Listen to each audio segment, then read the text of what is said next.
No, and I do want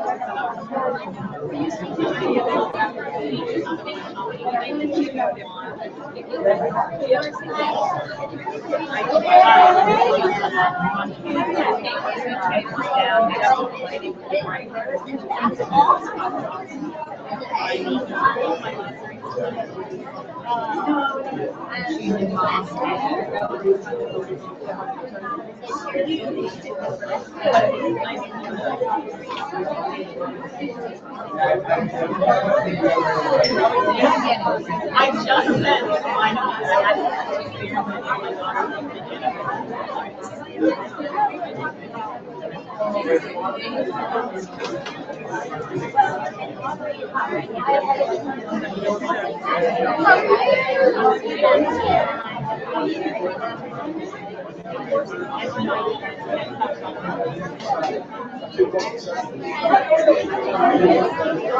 Yeah.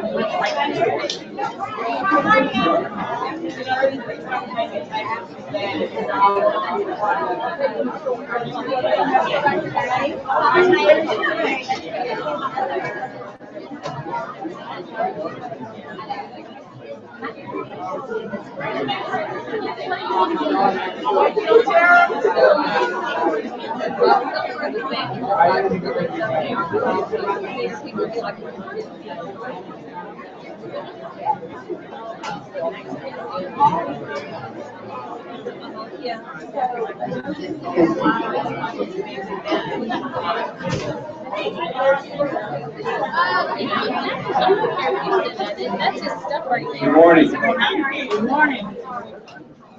For you all that are still maybe coming in, make sure you get a lunch at the back. That's for you to grab a lunch and chips and drink, sandwich, chips and drink, so that you can eat. Don't hesitate to eat while we're working today.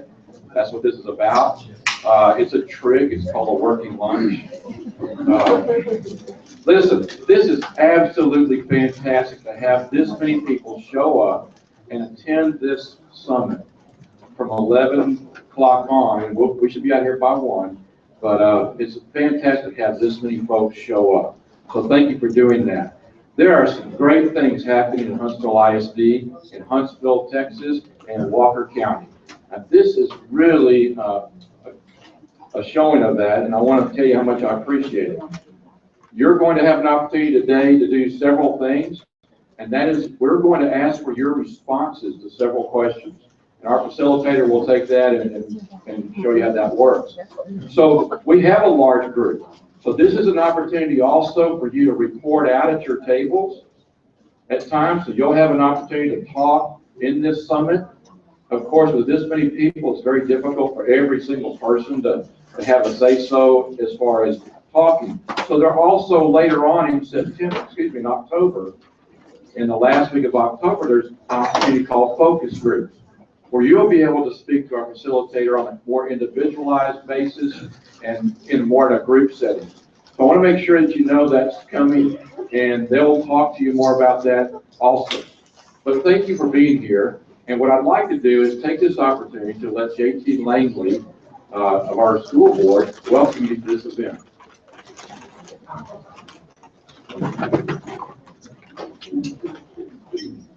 Patrick asked me to come and thank y'all for coming. I know Patrick's going to do the one tonight, and Tracy Stout did the one last night. Plenty of spots in here. I'm going to tell you, this is exciting as a board member. Patrick and I are probably, Patrick's not as old as I am, of course, but Patrick and I are the long-standing board members in this district. And it's been very, very exciting to see what's happened. About this time last year, if you remember, we were in search of a superintendent.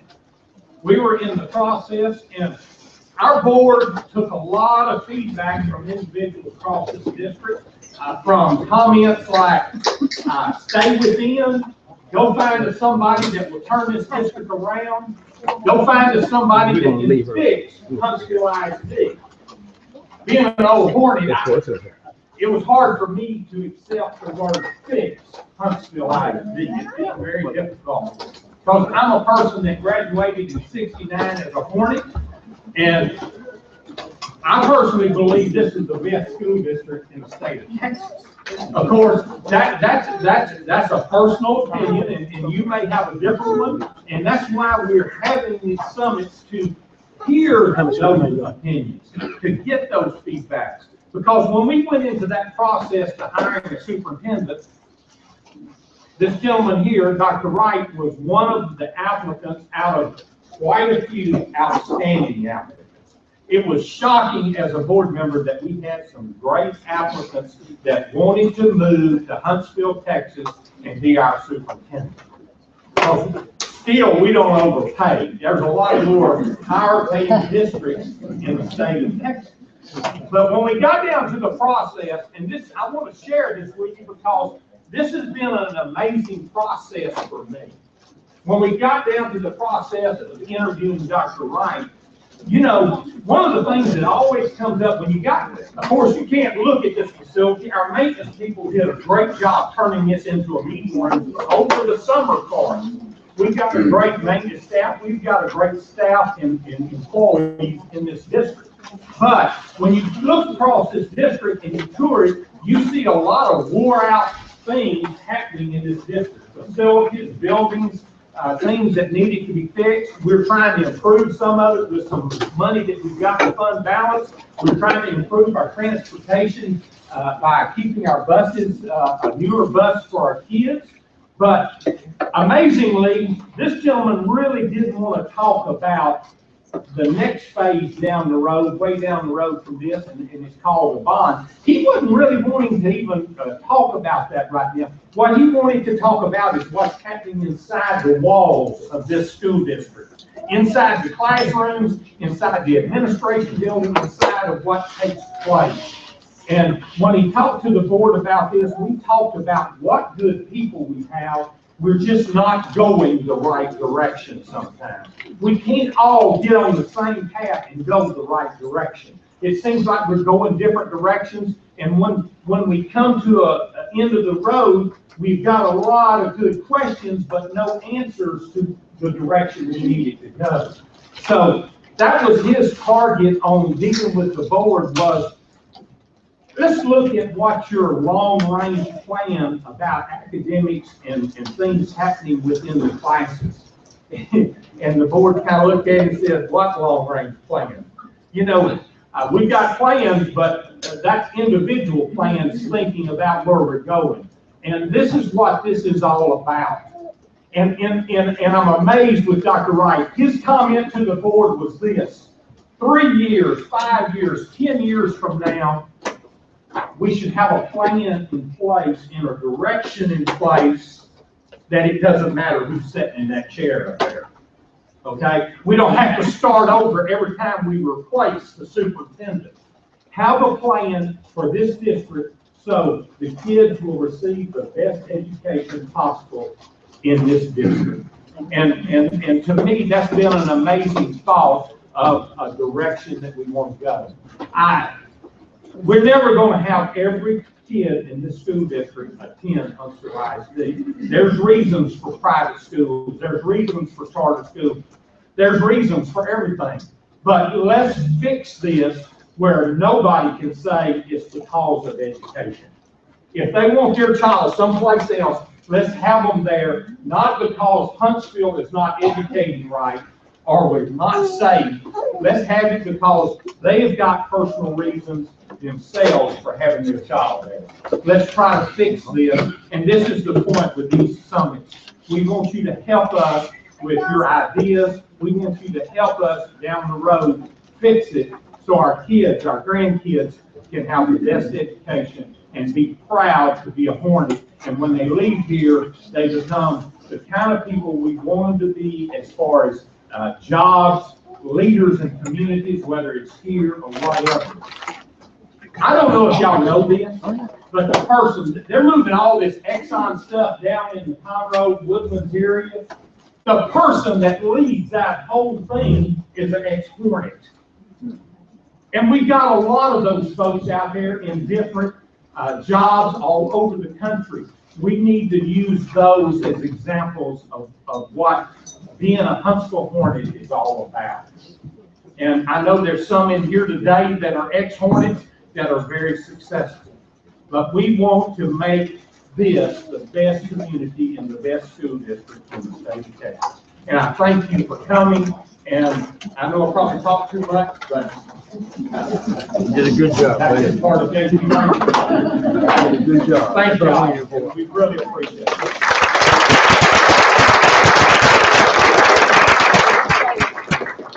I know you're gonna find them.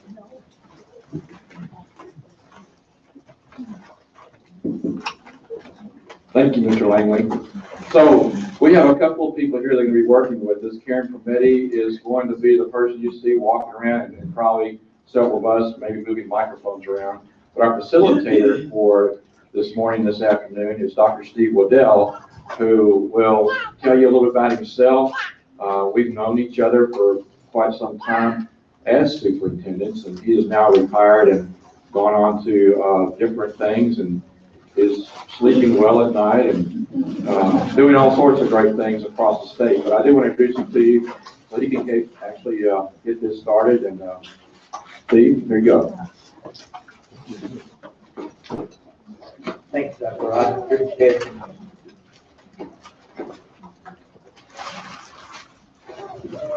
Mr. Langley, pretty inspiring. I'll sit there and start thanking after you went for a while, because to hand you this clicker and you do the presentation, you did a really good job. I think what you said is kind of what we want to get at during the course of this next hour and a half or so. That was, couldn't ask for a better introduction about the process and what we're going to accomplish. I start to say try to accomplish. I don't mean that. What we are going to accomplish. I also want to say that I too am a Hornet from graduated 1969, just was Steckville High School in Steckville, Idaho. But I don't want anyone worried about that. I was born in Rodan, Texas. I'm a native Texan, so I don't want anyone challenging my credentials here. And, some foreigner from Idaho comes down here pretending to lead a process such as this. I'm excited to be here in Huntsville, Texas. We had a great meeting last night, and a lot of people came. I was really excited about the article in the newspaper this morning. That was fantastic. Good publicity. You know, when perception means a lot, and part of what Mr. Langley was talking about is perception. I have no doubt. I heard last night a lot of people who didn't speak last night were teachers, and I was an educator for 36 years. I was a superintendent for 20 of those years. I just retired from the Louisville Independent School District up north of Dallas. And I worked with a lot of teachers and a lot of good teachers. I was ordinarily impressed with the reflections and comments of the teachers last night. And listening to them, I have no doubt that it's a great school district. What Mr. Langley was getting at is perception. You know, of course, newspapers have a right and an obligation to be objective. And as a superintendent, I've spent my time, Dr. Wright, waiting for what the headlines were the next day. Because the vast majority of people rely on that, not meetings to decide what they think. And by the way, those headlines are not just read here in Huntsville. There's reporting agencies around the state. That article will get picked up and reported on several statewide news feeds and be out there today, and people will be reading it in Houston, Dallas, El Paso, Texarkana. So that's a good start, and especially for people who have less than newspaper reporting that. That's not press release the school district put out. That's what we're going to be about. But you know, it can't just be perception. You need perception, but you also need the solid stuff underneath that backs that perception up and it makes it last. But some foundations that you can build upon are the fact that last night that place was nearly packed. And look at the room today. And when you see a community that really cares and takes part and wants to make a difference, then you can do just about anything you want to do. I also know that there's several individuals in here, a number of them from Sam Houston State University, and I think a real asset that this district the community has. Huntsville's not a little town, but it's not a huge town either. And, you know, you think you go to the square, then a block away is a university that's now exceeding 20,000 students, and that's not a small university by any standard, bigger than SMU and TCU. And, you know, that offers tremendous opportunity for the community and for the independent school district. And I really think it's commendable professors, administrators, and other members of the Sam Houston State community care enough to come participate. So that's great that it appears to be a partnership that's either here developing. And I also want to say, my first job was Swindor, Texas. Anyone know where that is? And anyone been there? I hope you followed the speed limit. I got stopped there once, and I pulled out instead of my driver's license, I pulled out my teacher identification badge and let me on. But I taught high school seniors, and my job was to prepare them for college. And they gave me that job specifically so to be successful. Our kids went to Sam Houston State, North Harris County Community College, and Stephen F. Austin. But what I do is I always load my kids up on the bus, and we came to Sam Houston to the library so they could see the real library, so I can do the research there. So anyway, I just want to make some of those notes, and I feel really good about where we're at.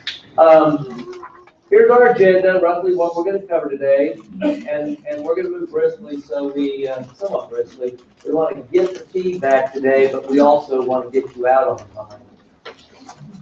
So I'm going to jump into it. I'm going to jump through this slide and just get to the end of it. And this randomly gave me a good setup for this. You see what you have here. You have two major arrows and a red box on the far right context gap. And he talked about the importance of knowing where you're going. And you have a good district, but maybe he actually used this term, didn't you? You said arrows going in different directions. And you look up here and you have arrows going in different directions. And what are those? Those are well-meaning people, well-meaning decision makers. They're all trying to do the right thing, which is to do what's best for kids, and also to serve the community they care about. But oftentimes they're not in alignment. And the reason they're not in alignment is that red box. It may have been at some point that the district had a sense of direction, knew where they're going. But Mr. Lungley said it's been a while since you've addressed that. And the superintendent you hired, Brock, came in here and immediately said to the board, I'm concerned, most importantly, right off the bat, do we know where we're going? Do we know the direction we're going in? And whether or not that gray arrow represents a sense of direction or just represents, okay, we've kind of been moving this way. A district I went to a couple, previously before Louisville, was Birdville in Tarrant County. And we did a little audit of the district, and they said you have 36 independent school districts inside of Birdville. That was all of our campuses kind of doing their own thing. Not that anybody wanted to be doing that, but the fact was there just hadn't been a discussion about what do we all believe in, what do we all agree upon, where do we want to go. And then one important reason to do that is to align your roles and resources to where you want to be. And it's difficult to do the things you want to do regardless of the town in your district if you don't do that. I want to talk about the process just a little bit and what Engage will be doing with you over the next several months. And where we're at right now is the Engage collaboration part. Obviously, we're doing the summits. Next Monday, we're going to launch surveys. Those surveys will ask similar questions that I'm asking today. And then Dr. Wright mentioned focus groups. That will come after the summits and surveys. We'll get groups of people in the district and community to come together. People from similar roles, same roles, parents, teachers, administrators, community members, business people, different kinds of groups come together and then talk about their perceptions. We'll move from there. This first phase is the data gathering phase. So today we're going to be getting a lot of information from you through comments, but most importantly, because there's a lot of people in this room, we would be here a long time if every single person took time on every question to talk about what they but you can respond to every question through text messaging and also through comments on those agendas. On the back side of those, you'll see comment forms. And also through survey. We'll be gathering all that data, and a design team of approximately 30 to 35 people will then come together, very intense setting. Over a 24-hour period, they'll be working about 24 out of 48 hours to put together beliefs, vision, and goals for the district. And then we'll start creating those plans that'll put it into action and the strategies and timelines to actually implement it. Some principles for our model. Number one, I think, should be that it's student focused. And that's a core value of engage. And you see sitting up here, we have a group that commonly features these students. And we're going to hear from them in a minute. And really, would we have a public school system if our intention on educating kids? Some people have jobs here, and they probably like them and value them, but you would not have those jobs if it wasn't for the children. And honestly, you wouldn't have private schools if it wasn't for children, and you wouldn't have homeschooling if it wasn't for children. The object is the kids.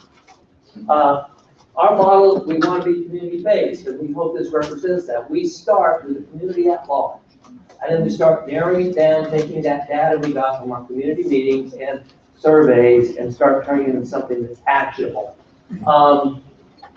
We want to be transparent. It's being this meeting being I still say videotape, and I don't know what we're digitizing this meeting, and it's going to be out there for people to see. In our district, we went through this 5 years ago. By the way, I'll say it's been driving the work of our district ever since. But those videos are still available. And throughout the process, we're going to remain transparent about what's going on. The district will, and even after the actual strategic design process is over, the district will be doing that. I've talked a little bit about participation, and again, we're going to continue to encourage you to participate, and asking you to encourage your friends and neighbors and family to do so. This is a democratic process. There's nothing perfect about it. There never is when you engage people, but it's the best way to get things done. And I'd say that not just school districts, but businesses as well, other kinds of public service organizations probably have not done a really good job at trying to do a very comprehensive engagement of the community in terms of where it is you're going. They tend to do it more in-house, but that's not the approach we're going to be taking. So we have a group of kids here, and I've had the pleasure of talking to them a little bit and finding out a little bit about them, and they're very interesting, very sharp. A few years ago, I heard a gentleman speak, and he wrote a famous book called Fifth Discipline. He's from MIT. He got really interested in education, and he said he's been going around the world talking to students. That if you're not talking to kids, you need to, because they're realistic about their world and their future, and they're capable of expressing themselves. And I made a point of trying to do that. And we kind of got to the point in my district, the more we involve kids, the more we thought we should involve them more. But we have a group of young people here, and I'm going to ask them to turn this off. We've got a logistics deal with the mic, so we're going to work this out. I'm going to ask them to say their name and what grade they're in and what school they go to. And guys, I'm just going to share this mic with you, so I'll be passing it around, okay? So go ahead and send it to My name's Kylie Langman. I'm in 7th grade and I go to Vance Park Middle School. My name is Tristan Regan. I go to Men's Park Middle School. I'm in 8th grade. My name is Trey Williams. I'm in the 11th grade and I go to Huntsville High School. My name is Gabriella Aguilar. I'm a 10th grader. I go to Huntsville High School. My name's Alexis Wharton. I'm a 12th grader and I go to Huntsville High School. My name is Zachary Weeks. I'm a 9th grader and I go to Huntsville High School. Okay, let's welcome them here.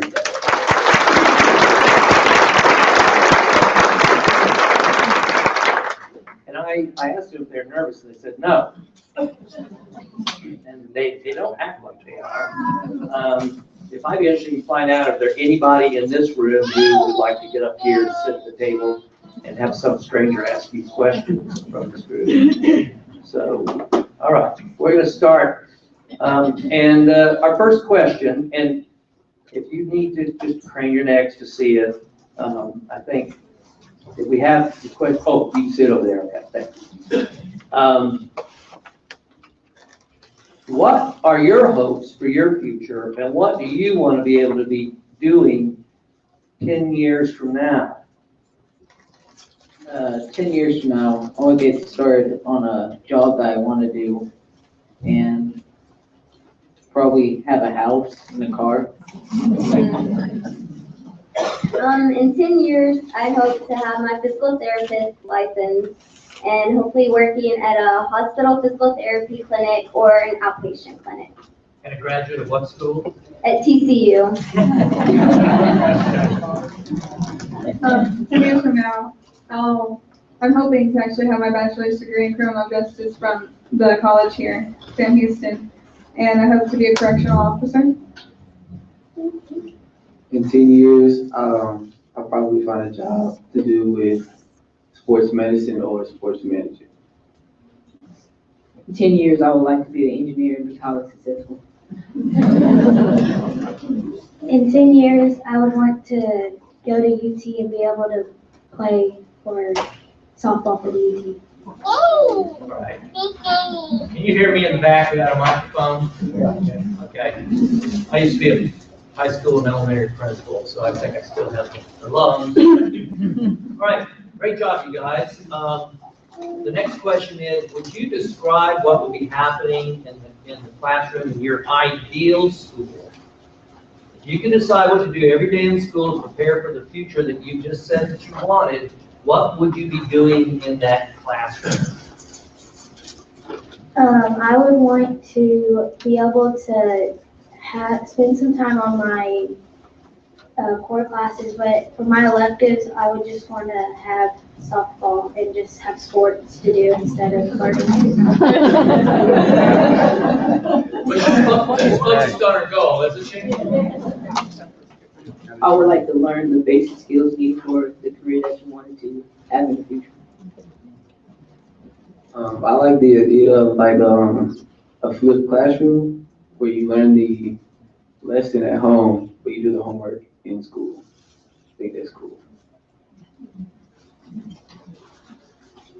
I'm sorry, I don't know anything.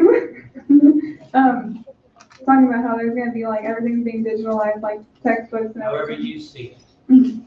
I don't like that. I like how we actually have physical teachers, I like how they stand in front of you. They're actually interacting with you and everything like that. I don't look forward to no physical teacher being there. I don't look forward to computers. You're just staring at a computer. I want more interactive learning. Like I think when teachers interact with you, you learn better instead of just them giving you like worksheets and you doing that to learn. And then we need more real life experiences. Like I think classrooms, if you have more experiences that you can relate to, then you're going to be able to think of, oh, okay, I know what's going on then. In the classroom, I kind of want to learn about colleges and stuff and how to like get into a good college. And also, I don't really like the digital stuff that much because if I need like a question to be asked, I can't just ask the computer. I have to ask a teacher. Go ahead. All right, so the next question number 3. Don't say anything. But would you describe that in your mind? What is the ideal teacher? And what do teachers need to be doing to help you prepare for the future that you said that you want? I would like a nice teacher, not like a really grumpy teacher. And I guess another thing would be like not making us do a ton of work like all the time and not just like make us focus on just the test. Like just let us focus on what we want to do. I think that teachers like they're gonna be a good one. They need to realize that we have other classes and other harder classes. We're not necessarily harder, but classes that have a lot of work. So we can't focus on just that one class for like 4 hours that one night. They need to have it like spaced out. And then we need to have, I think teachers need to have more projects, like hands-on stuff that goes back to like the hands-on interactive learning and all of that. I like the idea of a teacher actually standing in front of you. She's asking questions, she's lecturing you, but then, it's not always just going to be lecturing where you write notes. You actually, like she said, hands-on learning where you gain experience by actually doing it yourself. Yeah, I also like the idea of like hands-on learning and very interactive. I like a teacher that's interactive and tries to learn from you and sees how you would like to learn. I like a teacher that is interactive with you and asks you questions and like they've all said, to have more projects hands-on. So, because I know I learn better with hands-on stuff and being interactive with them. And a lot of consistency there. In a way, you've kind of been answering number 4, but if you want to add anything to that, the way you learn best, then go ahead and do that.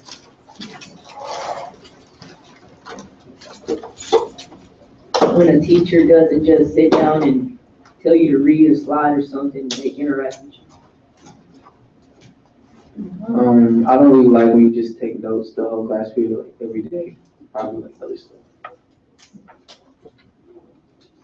And classes like I said, they can give you like situations to prepare yourself instead of just like taking notes or just doing busy work. And actually I can see where you're actually have to conform to it, I guess. Scenarios of solving problems. Yes, sir. Ways I learn best, I personally like flashcards. That's like my go-to thing for tests. And I know a lot of students are turning to that, and now they have the online Quizlet where it's flashcards where you can do that. And like I said, I'm hands-on, so that's always nice whenever teachers have that. And just interactive stuff. So, can I ask you a question? You said the flashcards, but you mentioned hands-on a lot. So, just give a little example of what hands-on looks like when you're thinking about how you learn. What does that look like? Mainly in science, that's the main one I can think of, because I have kind of a rough time processing like, oh, well, in science, this goes with that, but like doing labs. Labs are always really helpful, and and not just doing like worksheets all the time. Doing stuff where we can go back to the back of the classroom at the lab table and we do like mix different things together and see how stuff reacts, and even going outside and doing stuff. So where you're actually seeing it and doing it instead of reading. I learn best hands-on too, and I like it whenever I can ask the teacher a question like how to do something, stuff. All right. The next question is, what are the things that make you interested in school? Now, I bet when we get to the end table softball, and that's okay. So what about you? Stuff that makes me interested in school, friends and stuff, just social stuff. I can speak with all my friends and all. For me, it's the social aspect, and then I'm a cheerleader, so cheering is like what I love doing. That I love being able to go to 7th period and cheer on the Hornets at all the games. And then now that I'm an upperclassman, I get to choose classes that are going to help me later in life. So like I'm taking anatomy and physiology, and that's going to help me whenever I have to take that in college for physical therapy. I also like the extracurricular activities. I'm in choir. I like the idea of, standing up in front of a stage. I don't really like singing in front of people, but my teacher told me, hey, get over it. Can you do that? Yes, I feel like the third time. So, but that does interest me, but she says that we have, of course, there's gonna be standards. Standards have to be met. She says, and if you don't meet those standards, there's gonna be penalties for it. And I guess like in curriculum, how they have like the little activities that you do, that does interest me. It's not just a hard copy of notes. I like labs and stuff and Friday nights. I like coming to school to explore and learn new things. I like coming to school to have a social life and to learn new things. And my favorite part is going to math class. Surprise me. Good job, that town there. What? Okay, you get to think a little bit here, okay? So what do you predict? What do you predict American schools will be like in 10 years?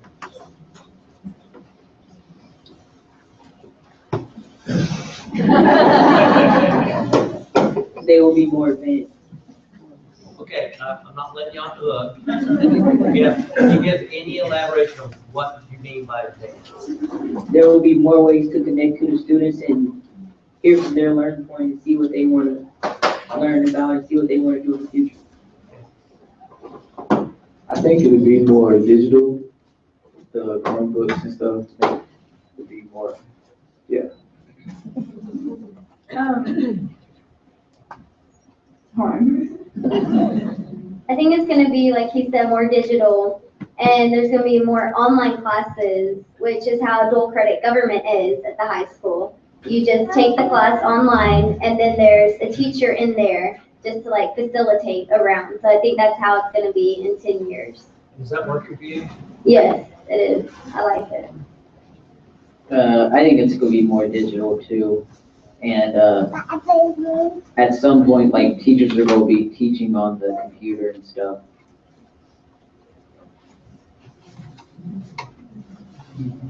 I can see the curriculum being more advanced. My mother told me that whenever she was in high school, some of the stuff that I'm learning right now, even though I'm a sophomore, she didn't learn that stuff until she was in college. So the curriculum's gonna get harder, probably, standards are gonna be set higher. They're probably gonna be digital, or more digitally advanced. Okay.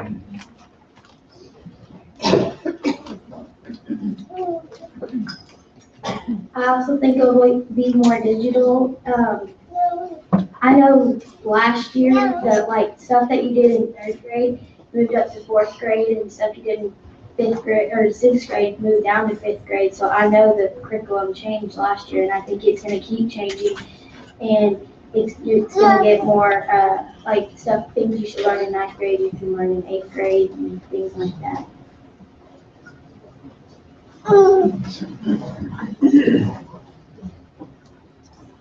I think these guys did a really good job.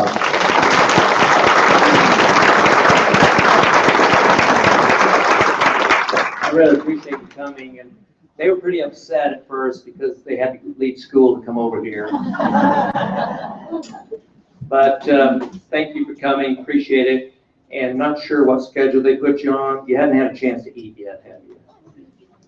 They're going to take care of you. They're giving them something different than you guys have. They got a little filet. And... All right, guys, thank you.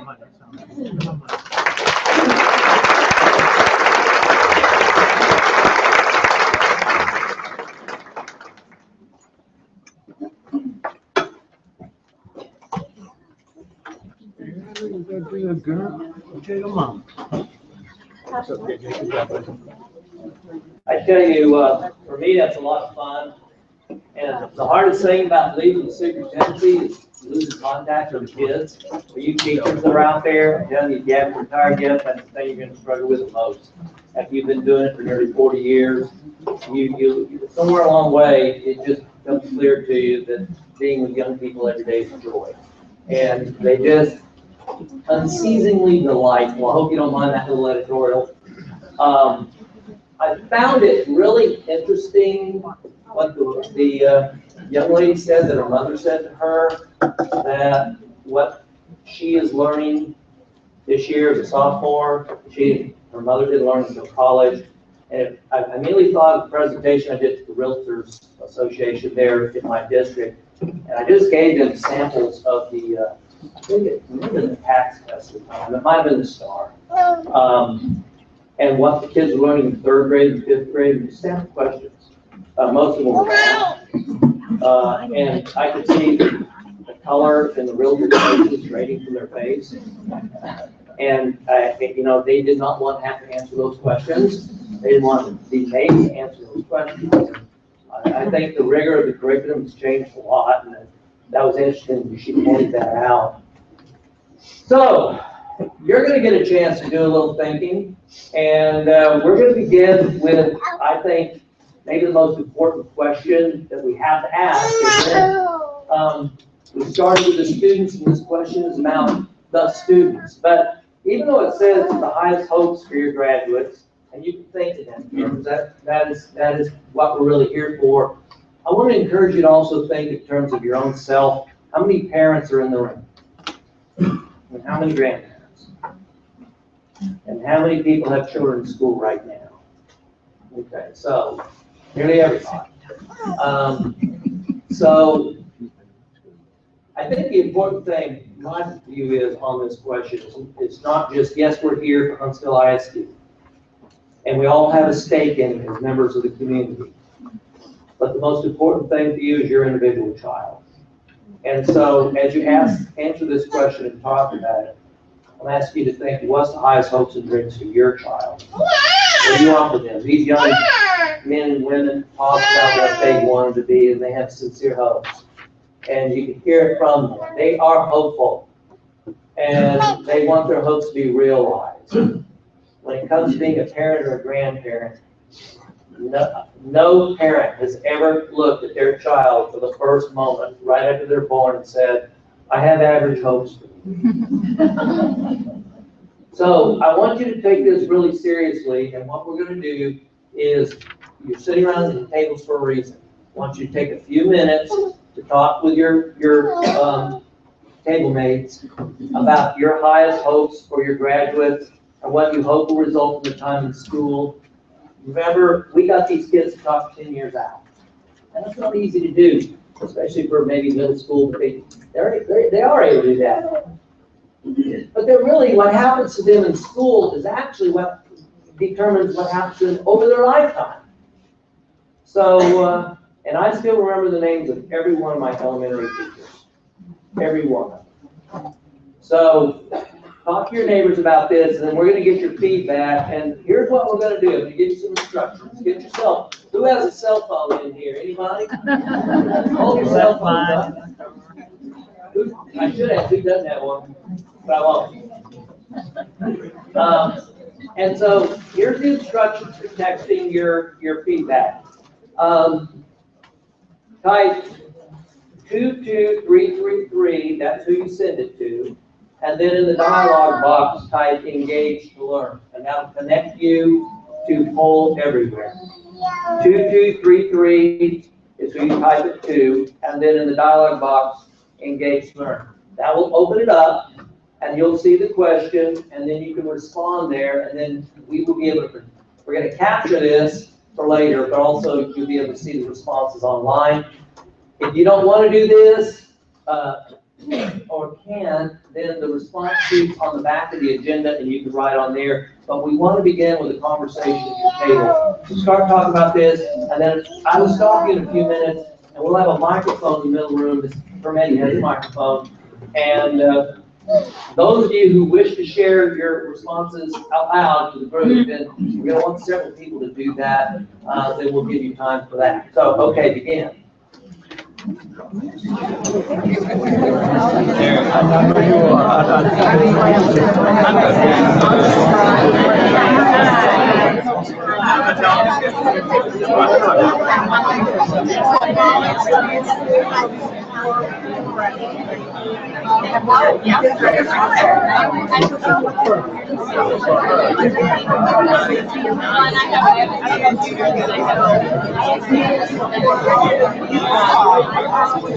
I'll get everything on it. I want to hear back.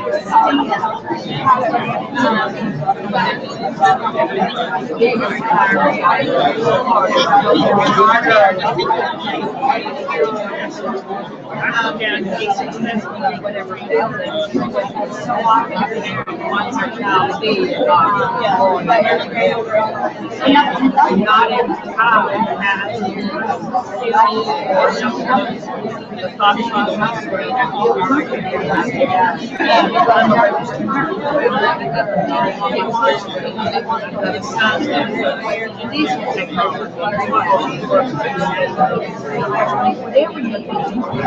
find something like we have.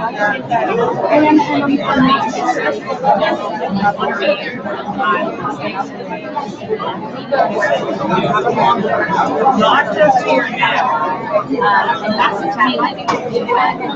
That's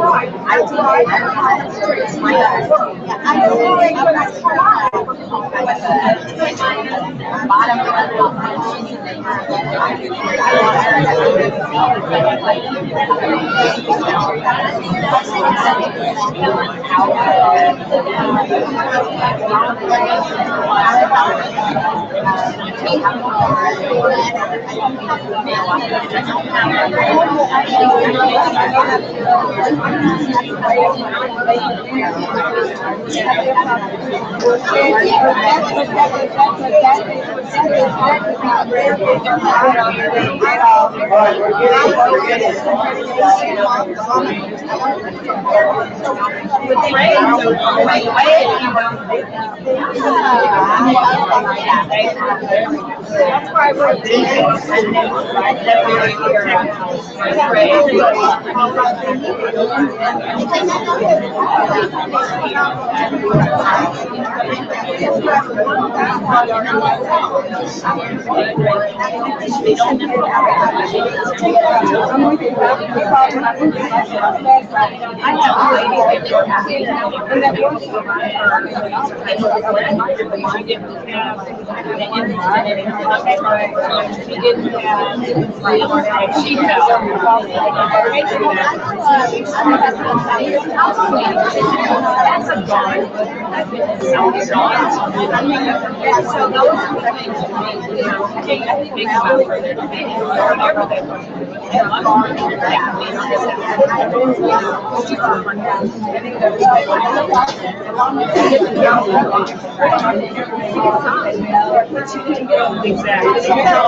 Set aside.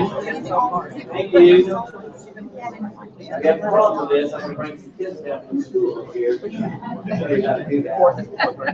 All right. I love the discussion. I love the intensity of your conversation. I hate to cut it off. If you've not responded, you haven't, and it's fun to look up here to see people are posted. But we have several questions asked. We need to be sure that we get through them. Though I'm not so sure. I believe for me, this is my favorite question of the day and most important. But we now want to ask if some of the tables want to share what you were talking about at your table. So if you want to share, we want several people to do that. Would you raise your hands? Mr. Mendy has a microphone back there, and I will cover the front of the room. So who wants to go first? Turn your mic on. We have to turn our mics on.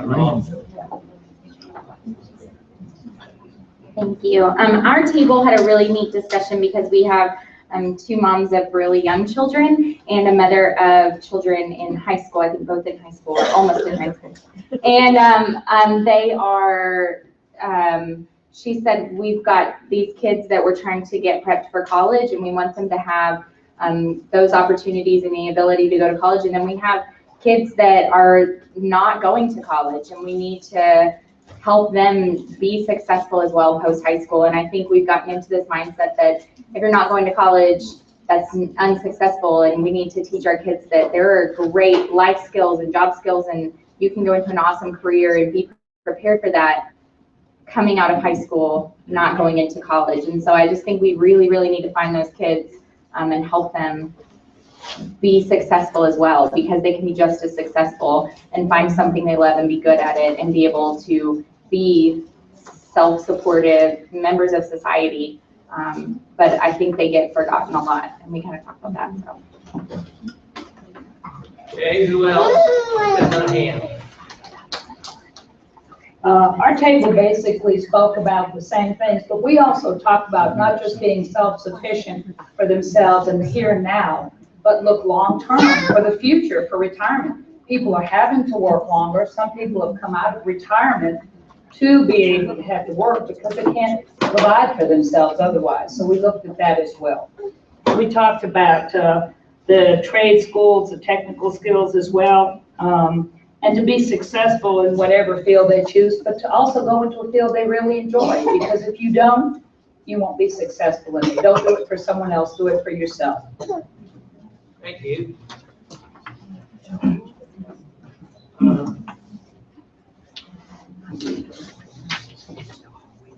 How to become a lifelong learner, to understand how to work in a team, to learn how to come to consensus, and to work through a process. Not so much to know facts, because we're finding out that our knowledge of facts is changing. So it's the whole process of learning, going to work, to go and get information, and to work in a team. That's what's going to make you successful, and your job is probably going to change many times in your life. Yeah, I saw some information, don't have it, I wish I had it, it's probably been updated since I saw it, about the amount of data or content knowledge that has occurred in just the last several years, comparing that to the entire history of mankind, including times like the Renaissance and the Industrial Revolution. And yet knowledge is exponentially grown in the last several years in comparison. So that's a good point. Okay. At our table, we talked about we wanted our kids to be problem solvers. We wanted them to be critical thinkers. And we wanted them to be able to communicate. I think that we sometimes are raising a lot of children that cannot communicate their thoughts and their ideas and their ideals. And I think that that's an important process. I think we also talked about that college is wonderful, but it is not for everyone. And that we do need to prepare our children, and we need to prepare ourselves that not all children want to go to college. That's okay. It really is okay. And sometimes college may be an end, but they may not want to go right away. So what do you do in between those times? Because we do want them to be lifelong learners, and you can learn a variety of different ways. I'm guessing that, I don't know, but I'm guessing that the college here in town, a lot of maybe even their new students are people who actually are a little bit older, who are coming back to go to school. And I actually would like our universities to be able to trust that our high school has taught the students so that they don't have to go back to book one, square one. So when they take English in college, that they're not taking high school English again. I want our college to really respect the education they're getting from our high school.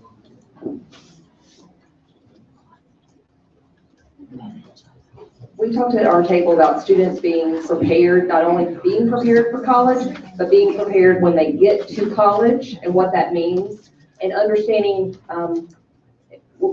so many students are taught to the test, and I know that's not limited to Huntsville, but when they get to college, they don't know how to think outside the box. If you give them an essay question, they look at you like you have three heads. They don't know how to adapt to that situation.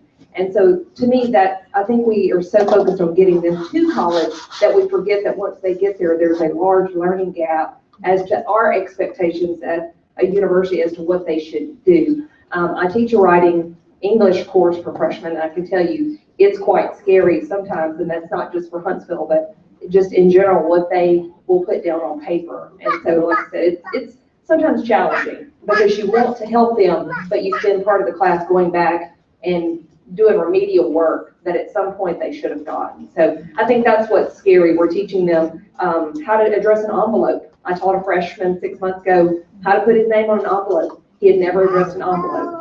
It took me about 10 minutes to realize what he was asking me, but he had brought an envelope to me to address it. And he said, what do I put on it? And I said, you put the address. And he said, the email address?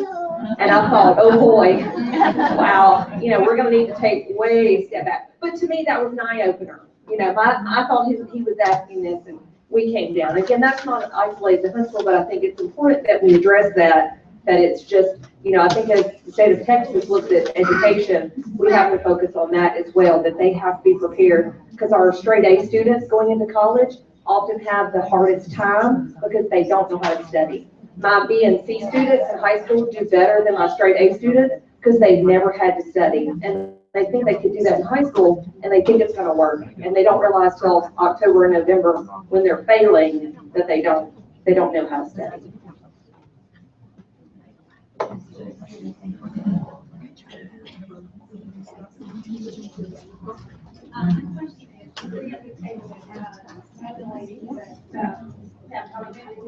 My grandson attends Man's Park, but one of the ladies here was concerned about how early it's too early to give the students homework. She's concerned about her second grader that never gets homework. So we have a room full of teachers here. How early is too early to send homework home? We got a lot, even my grandson's son can say sometimes he doesn't have more homework. And some of the teachers say they don't give homework. Everything is in the classroom. So that's one of the concerns I have that she has here about homework. Okay, thank you. Anybody else before we move on to the next part?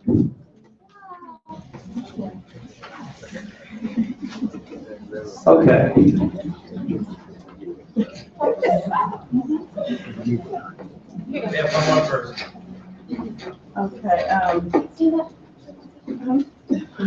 well, I have 4 grandchildren that I'm raising, and I think sometimes a little positive reinforcement goes a long way.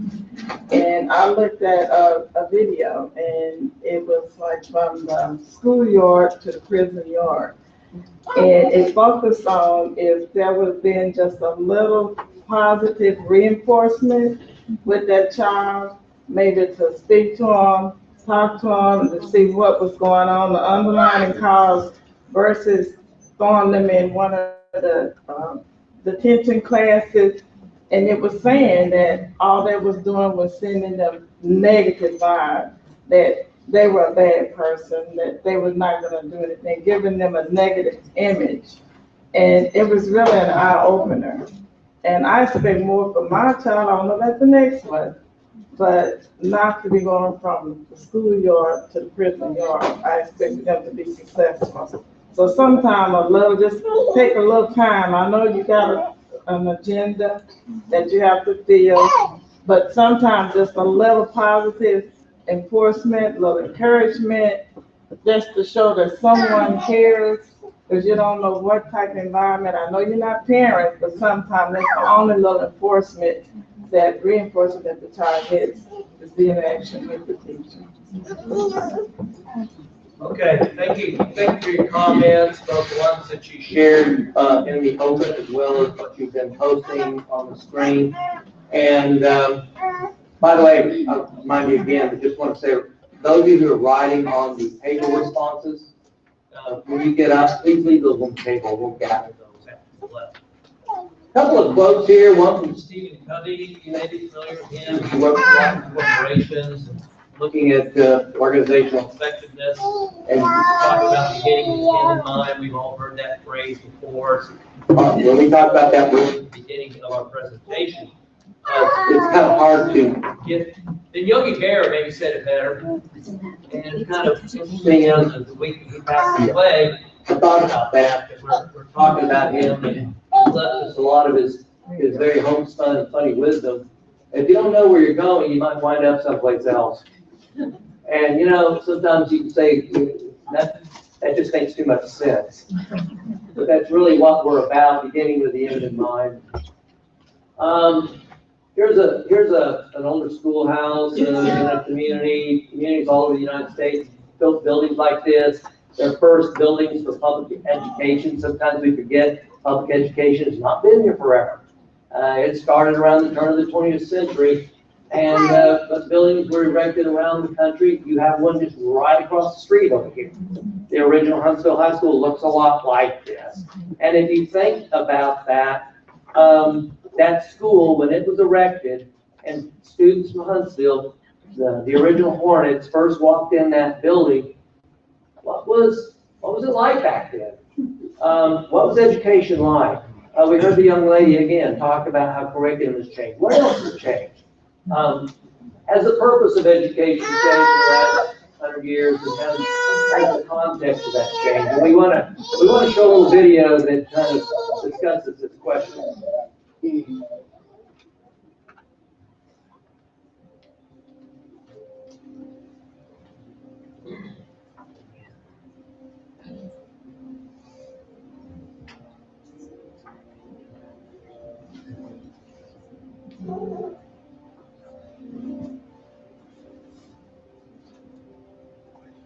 Since the dawn of its existence, the purpose of public education has been fairly simple and straightforward.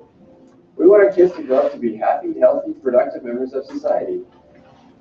Even though our purpose in education has remained steadfast for over 150 years, a lot of things have changed. Remember the pioneer days? Well, probably not, but it looks something like this. During this time, people mostly lived in small rural communities and predominantly worked on family-owned and operated farms. So how do we educate and prepare children to function successfully in this environment? Well, unless you are rich enough to afford a private tutor, your children were educated in one of these, a one-room schoolhouse. Think about how well this maps the context of the day. School schedules matched the agrarian calendar, and students were educated in small, multi-age, cooperative learning groups. As students mastered the basics, they became apprentices, learning trades, crafts, and family business. We call this Education 1.0. Education imitated the lifestyle and work environment that people were engaged in at the time. But come the turn of the 20th century, society changed with the dawn of the Industrial Revolution. In a very short amount of time, the living and work environment of our society quickly changed.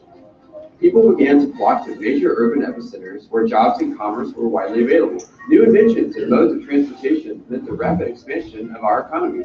No longer were people working in fields and family trades, but instead in manufacturing plants and assembly lines.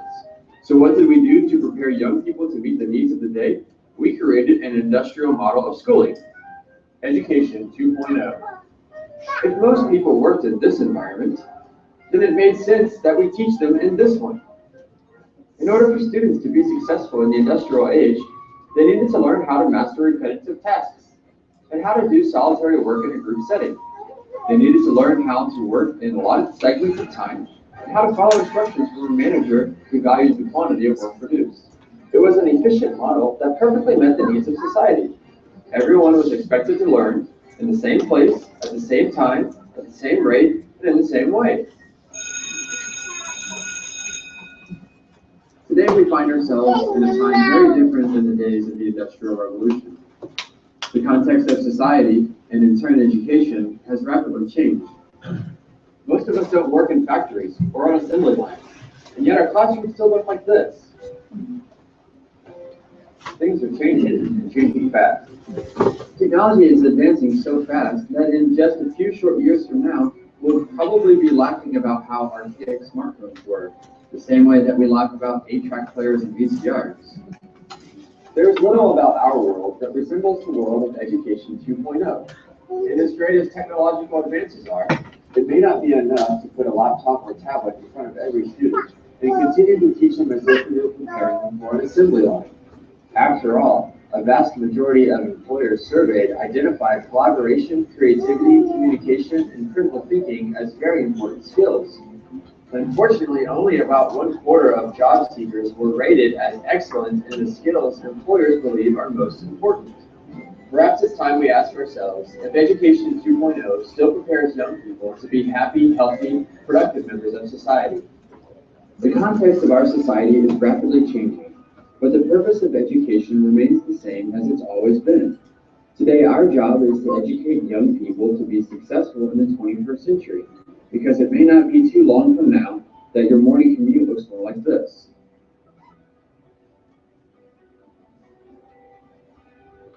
There's a vast world of possibilities for young people today, and if we want them to be equipped with the skills necessary to be successful in Life 3.0, then it's probably time that we start talking about Education 3.0.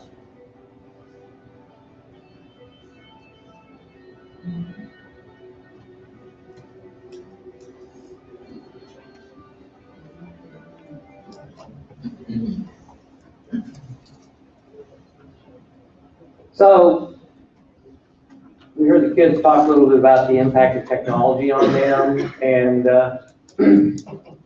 obviously since 1995, when the World Wide Web was invented, we've seen a lot of change happen in our own lives. Has anybody's life here in this room changed any in the since 1995 because of technology? We laughed a little bit about the cell phones. They actually are smart. We call them smartphones. A lot of people use their cell phone more for other things than talking on the telephone. You know, I was mentioning to the group last night, my first mobile phone, my first shift dependency was a bag phone. Anyone know what that is? And it really looked a lot like the phone at my house, because I have a hardwired phone. I don't have a hardwired phone in my home anymore. And maybe some of you don't. That bag phone was a big cumbersome thing with it, you know, but. And the first smartphone came about when? So it's been so recent that we're not even sure when it is, because that can't be right. And the iPad, what, 2010? And Google, around 2000, when we first talked about it as a noun, and then it quickly became a verb. And, you know, when you want to know something, what do? And it's just that ubiquitous. And so you think about for adults, that has really impacted our lives, even though it's been, for many of us, including myself, a short period of time. Take just a little time with people at the table to talk about technology tools that the children up here have that's available to them that for a while back weren't available and you could not use.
Back in with me.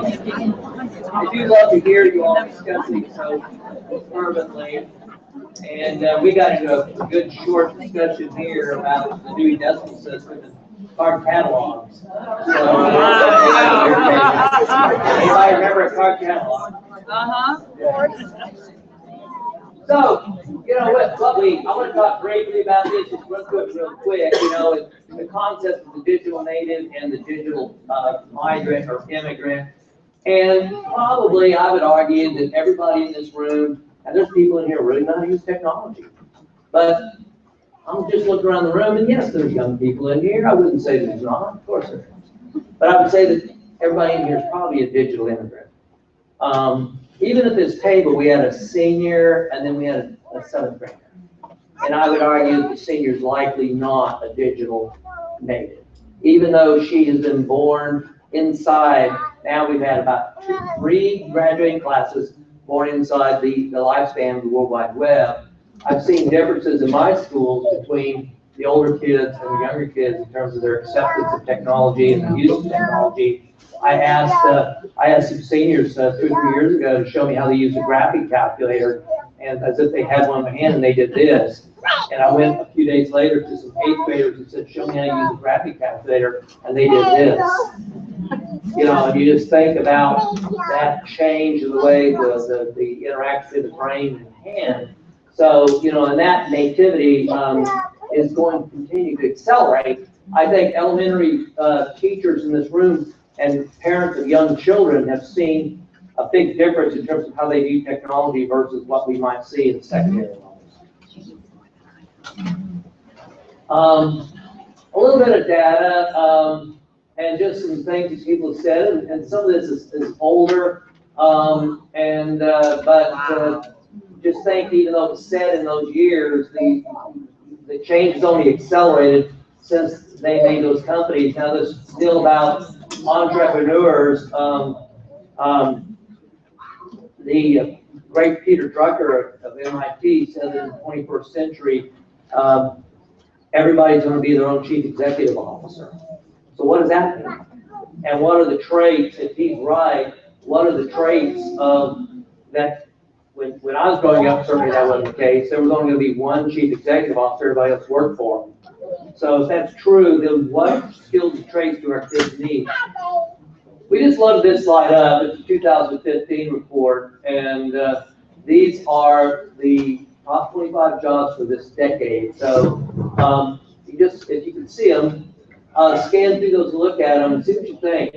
One thing that I think when I look at this, I think of the people who spoke back in that side of the room saying that not everybody needs a 4-year degree. If you look at these, a lot of these jobs are not bachelor degree jobs, but most of them, if not all of them, are going to require some kind of post-high school education. We also put up the criminal justice careers, because that's an important industry around here, and what the growth there, all those seem to be technology based there, but kind of interesting to look at that. Then jobs created in the last 5 years. Look at the titles of some of these jobs. Yeah, health Have you heard of them? application. I mean, do we have a degree on cyborg anthropology? She's listening. Did anyone consider majoring in cyborg anthropology? Chief Sustainability Officer. The thing is, we probably understand now what that means, whereas a few years ago, we probably would have wondered, what does that mean? And now it probably makes a lot of sense. Mobile app developer, I heard someone, Alan November, some of you may be familiar with him, he said, we need to be teaching programming languages, and I immediately defaulted back to the old programming languages we used to teach a few years ago, and I go, what? I mean, things have changed so much. Well, the programming he's talking about is app program. And he says every high school should have that going on in their schools. Online reputation management. So I want you to talk with your neighbor, and we're going to record your information on this. What skills do you believe are the most important for the graduates of Huntsville ISD in order to be successful? Link this back to what you said your highest hopes. So we're drilling down a little bit. We're thinking about our conversations, what we've heard, and so what skills, if you're going to be a cyborg anthropologist or chief sustainability officer or some of those other professions, what are the skills? If you're going to be your own CEO, what skills do you need?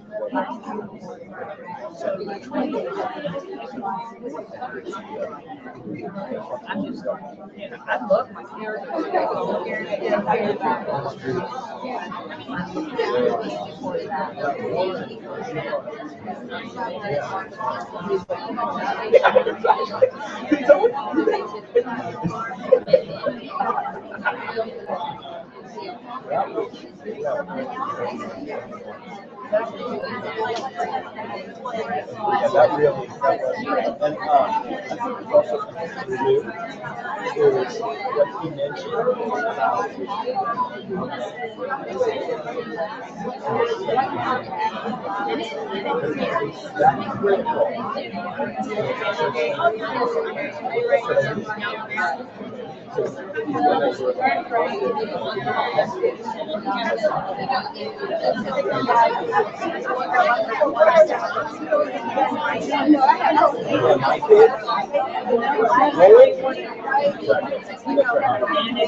Technology is what's going on,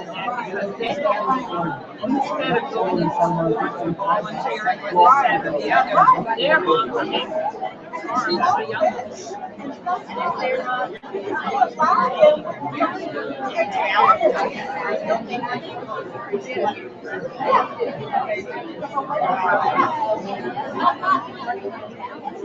My husband and his whole family were teachers, where I see one class size because you don't have enough I'm an RN, and I always say,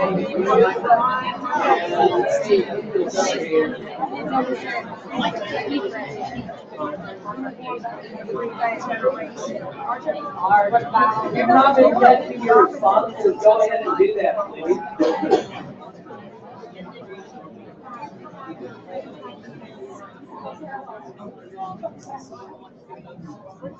Now they're starting to pop up.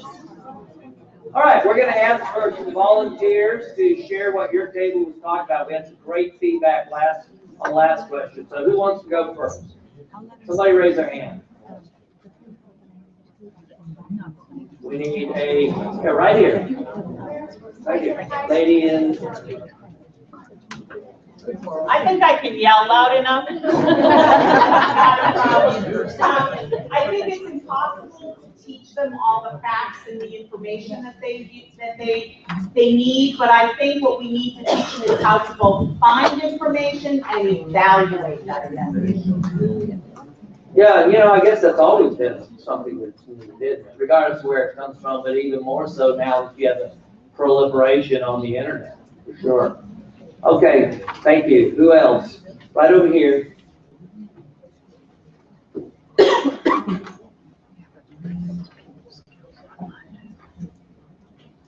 We were talking about them being able to work collaboratively with others, that learning the skills, the people skills they need to be able to agree to disagree respectfully, to evaluate information together, to critically think with others, because no matter what job or profession they end up in, they're going to have to work with other people in some way. And so they need to be able to work as a team, or at the very least, get along with others respectfully.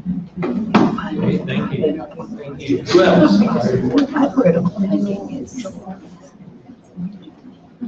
We talked about the fundamental need for literacy, reading, writing, speaking, listening, but not just in the English language arts area, but in disciplinary literacy, how to understand the language of math and the language of science and the language of technology and in all those disciplines that would prepare them for their life after high school.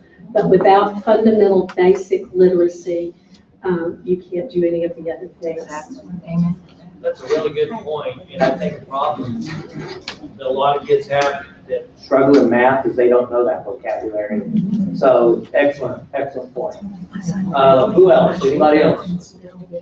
Let's get one or two more comments. Who wants to be bold? I know it's a good discussion, so let's hear what you have to say. I'll be bold. Thank you.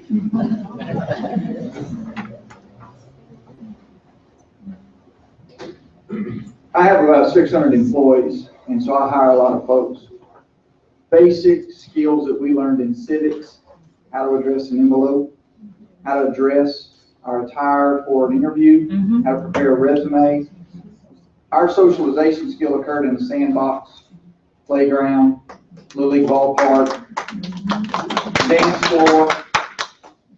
Even as kindergartners sitting in a round table, we learned to share crayons. We learn how to problem solve because we can't all use the red crayon at one time.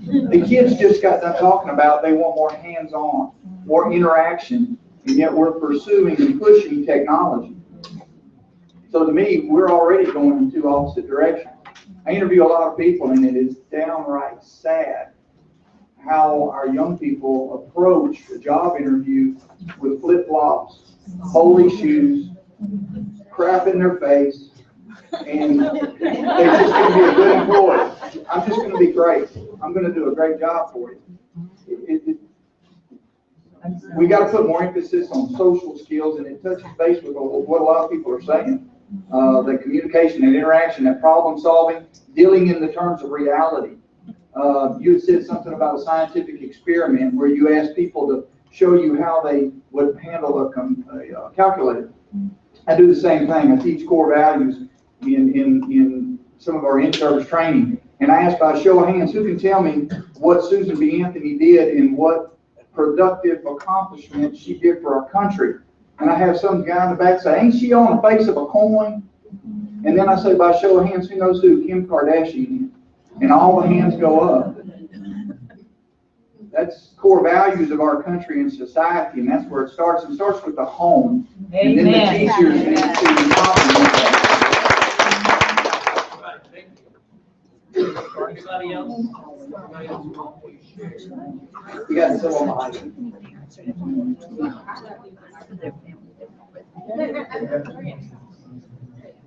I was gonna say somewhat the same thing what he said. I think what we focus too much on sometimes is technology. The kids set themselves. I think we sometimes assume that's what they want, and that's really not what they want. We need to teach kids how to work. We've gotten away from holding kids accountable and teach them basic things. Teach them how to work. Teach them how to have a strong work ethic and be productive citizens after school. They're not going to be in school all their lives. Teach them how to function after school. And like you said, so basic social things. A lot of kids can't do it because they're on the phone texting. I mean, they text how they write how they text. I mean, we just need to go back to some of the simple things. I understand that some things are going to advance and change, but there are simple things that we're getting away from. It is hurting people. All right. See if I pop back up here. Well, we're getting the screen restored. Maybe it'll take a second. I think that we think about the comments on technology. I need to keep some on the blue side. It's not about the technology. kids about the learning and technology school. You know, there's always been new technologies. When my dad was a superintendent principal, I remember he got a grant and he got into film strips, brand new technology. And, you know, and he had the bell and house projectors that always burned the film. And then we went to film strips. And remember when the overhead projectors came around? And then, you know, we went from blackboards to whiteboards. All those are technologies. And even the textbook, there was a time when there weren't textbooks. And they moved to textbook, that's a technology. But the deal is how to use it effectively to improve learning. And that's a you know, that's a conversation that the school committee has to have. Okay, this is an older report, but I think the age doesn't change the significance of it. And it kind of goes to what's just been said. And if it was true in 2006, it's probably even more true. This was a survey of executives around the United States, and what they thought was really important, very important, was the rating for being ready to work. And so we heard some of this in your discussion. Collaboration is an oral communication, really big. Written communication. I'm not asking you to respond to this, but the idea of testing it came up a lot last night, a little bit today, and is the, you know, does the emphasis on that in schools and getting ready for that, has that taken away from teaching those soft skills? So and I know I was superintendent in Tolosa, Midway, and Corpus Christi. The biggest taxpayer in the district was a refinery, paid over 50% of our taxes, one company. And the refinery manager was a brilliant young man from Beaumont, Texas. And we formed a close relationship. It was Coke refinery. You probably heard of Coke. And we started talking about something K Coke. But he told me it was those soft skills they cared the most about over in the Coke refinery. And as a young superintendent, that really resonated with me. And you see that up here. We talked a little bit about entrepreneurship. And just want to show you this slide. Won't dwell on it, but it's a relationship between the PISA test, which is an international test, and entrepreneurial capability. And I saw this, Professor at University of Oregon showed this, and it's interesting because there appears to be an inverse relationship between doing well in the PISA, which you see countries on the left like Singapore and Korea and Taiwan do extremely well, but they don't do well in entrepreneurial capability. Just thought I'd show you that, and this was the professor talking about creativity. This reflects back to the discussion that came from the group a little bit earlier about college, and yes, 63% of most jobs are going to require college education, but 30% of those would be 2-year technical type degrees. And again, looking at the 2015 list of jobs that would seem to support that. So we're going to ask the question about whether, given the reality of things and where we're at, both in terms of our world, what our children are facing in the future, changes in technology that are obviously impacting us, and some of the discussions that have already come forward, does learning need to shift at all in the new learning environment? So we're first going to ask, what's the role of the teacher in terms of meeting the kinds of things we've been talking about? I want you to discuss that. In the learning environment that our children are in now and may be facing in the future, for their future, what's the role of the teacher?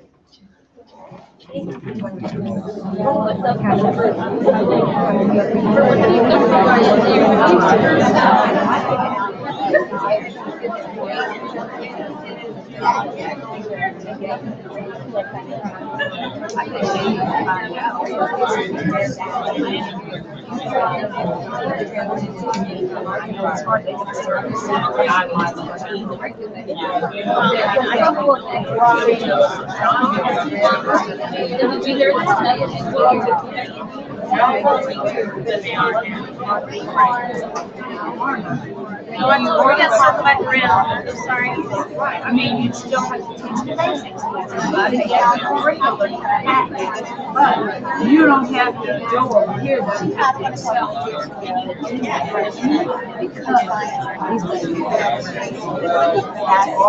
It's more on the teachers,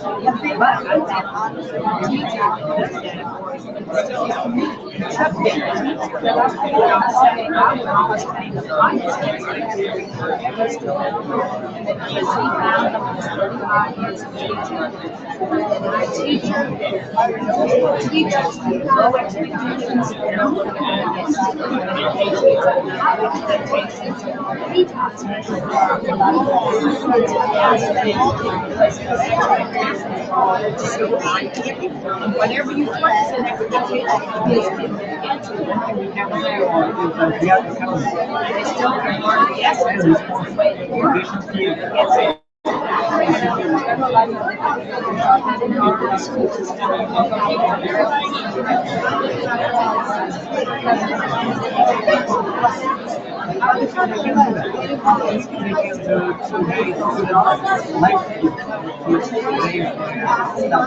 Remember those grant periods are still starting.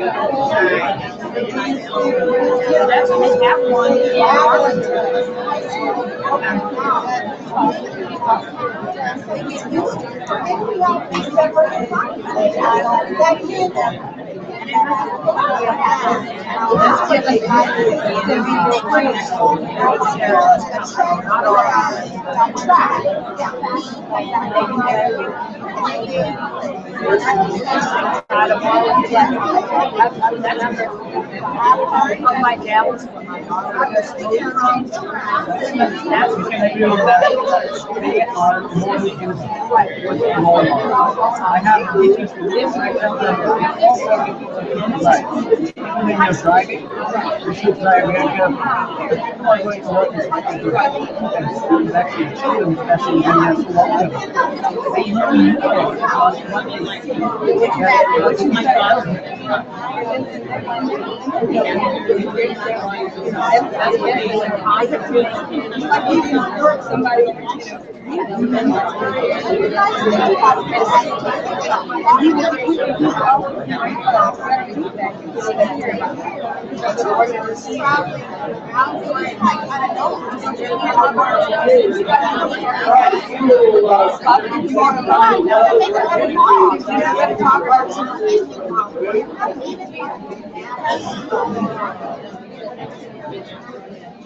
All right, we have some people that are ready.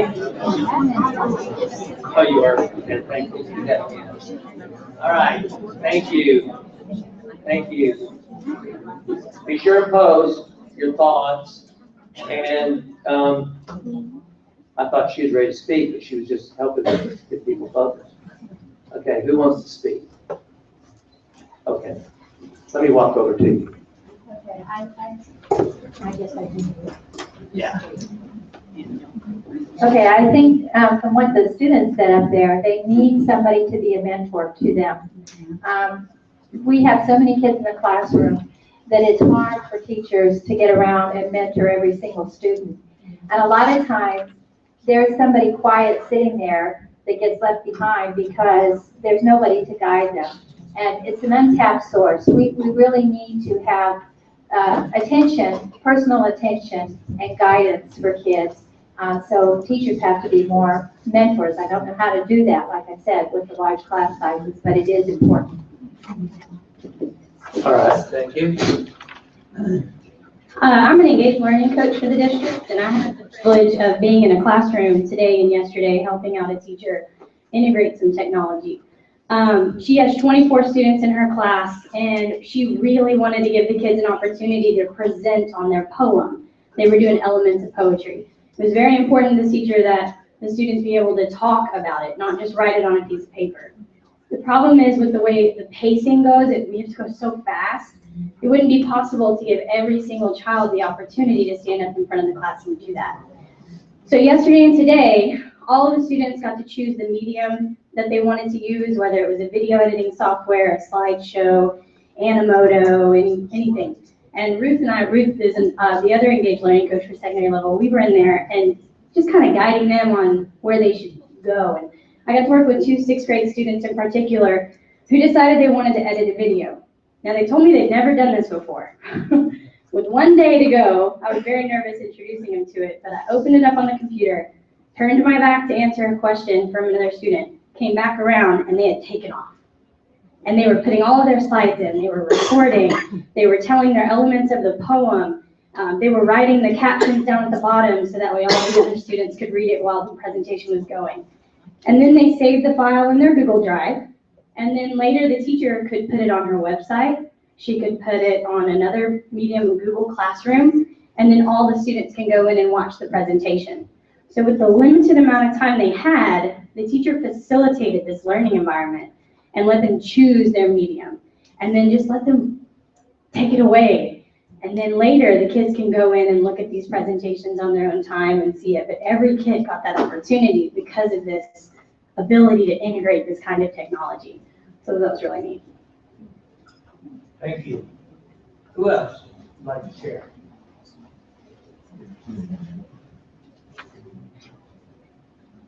All right.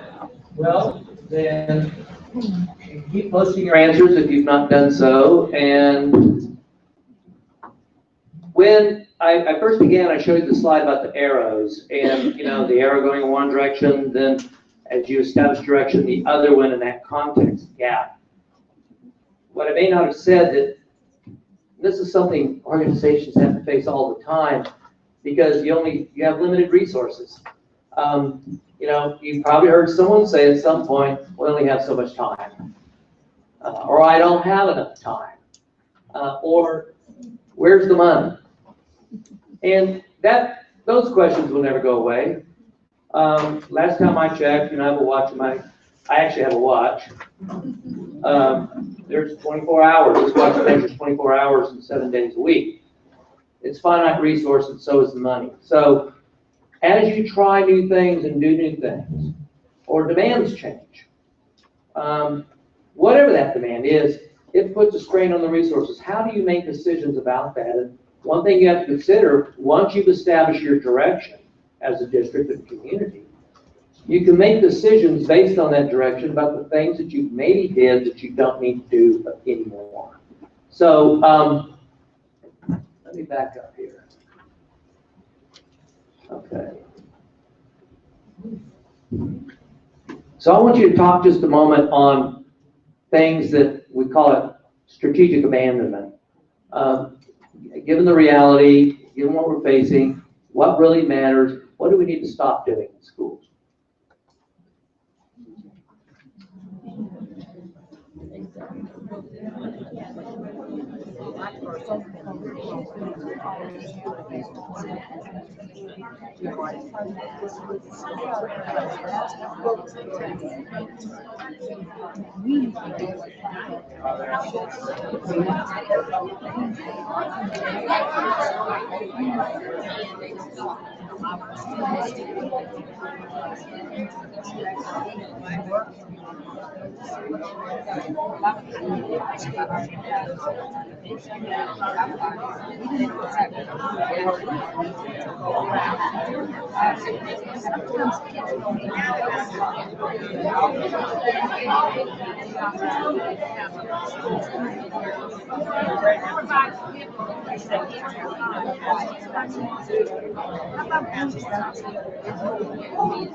All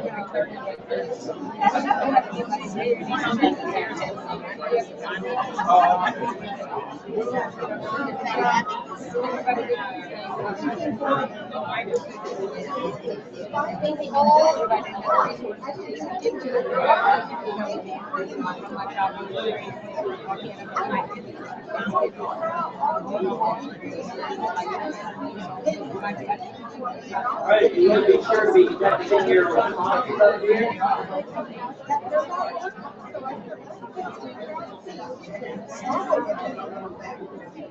That's what I had to do. And then, I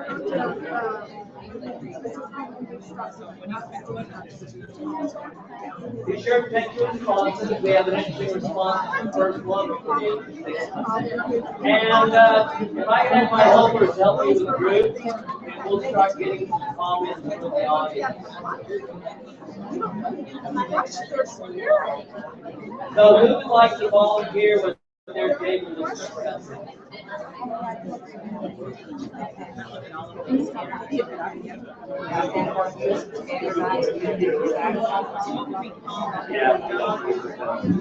All right, everybody, we have somebody who wants to speak right here, so let's give her your attention. She was helping me quiet everybody the last time, so I thought she's doing that again, but she wants to speak. I was just going to say, I think that the thing that we need to do is elect the legislatures that will do away with the STAR test, whatever they call it, and let us go back to teaching and letting teachers have fun teaching the things that they need to teach. And if you do need to test, use the norm reference criteria and reference test, where you can also check your curriculum as well as the student's progress from one year to another as the student is making growth. That's what I think we need to do. All right, someone else? Strategic abandonment. Would that save any money?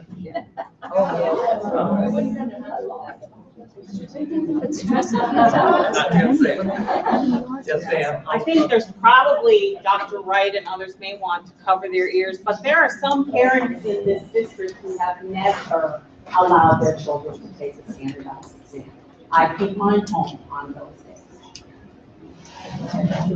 I'm sure Dr. Wright had to say that. I know what he's supposed to hear. I didn't say I really. But I appreciate what we have someone here, and then we'll come up here. I was just saying, I think up there, I don't think I need a mic.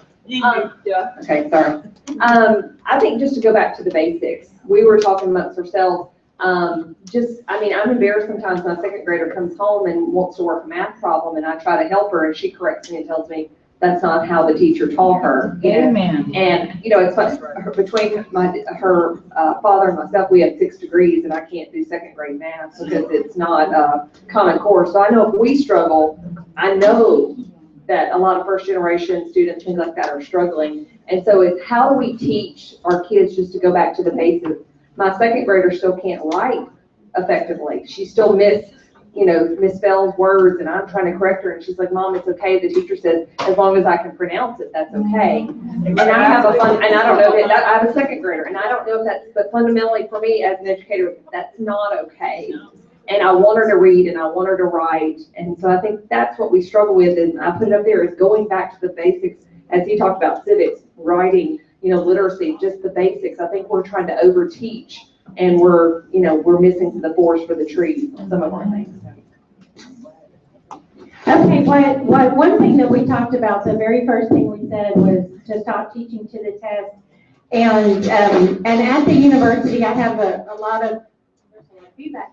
I have a lot of students that are working on their master's degrees, and they're teachers in other districts in the area as well. And a lot of them are having to teach to the test. And I saw someone else wrote up right up there something about, if it's Tuesday, we must be on page 10. And some of the teachers said that's true, that some of their administrators wanted to be able to go from one room to the next room to the next room, and everybody's doing the exact same thing. But guess what? Our kids are not all the same. We need differentiated instruction, and that's we need to stop the one size fits all, which is another thing that I saw a lot of up there. And I think probably that's something the kids set up here is they also recognize that diversity and how they learn. I'm probably loud enough about it as well. One of the things that I think is really important for teachers everywhere is to reflect on how they're spending their time during the day. If they truly look back at the end of the day and think about what is purposeful, what was meaningful, they can cut some of the fluff, the coloring sheets, the worksheets, and make learning engaging and meaningful and get more bang for your buck for the students as well. Thank you. By the way, I need to say it has nothing to do with what she said, but just a correct, there is no Common Core in Texas. So I just wanted to be sure there wasn't any confusion on that. Yes.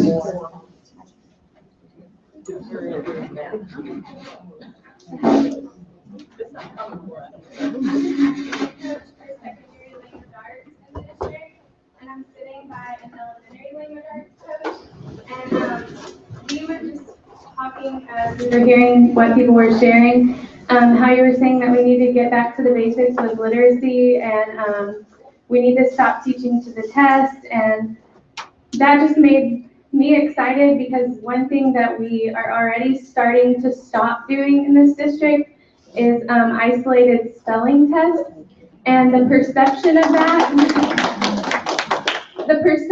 that among parents is, I think, misunderstood because parents are frustrated thinking that we're not teaching spelling anymore to their children.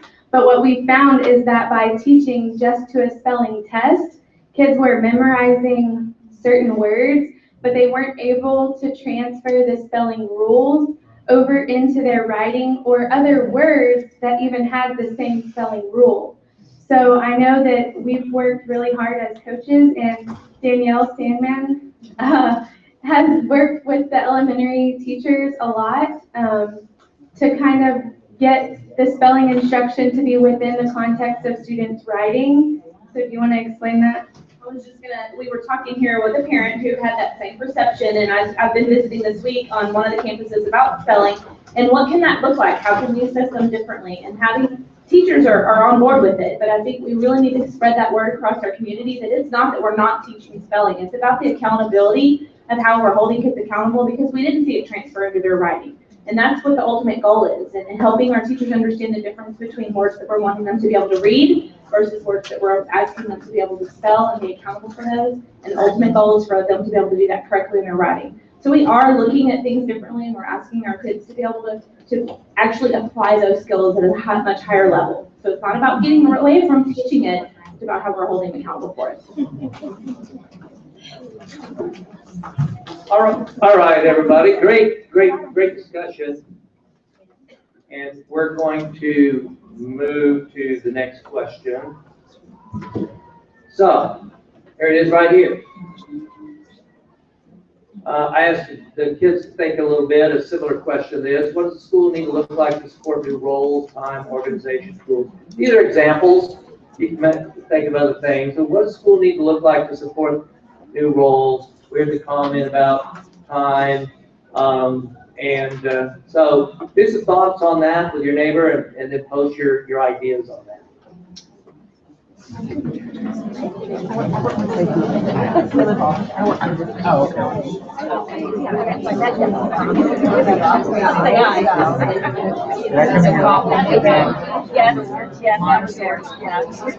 did a quick little geometry.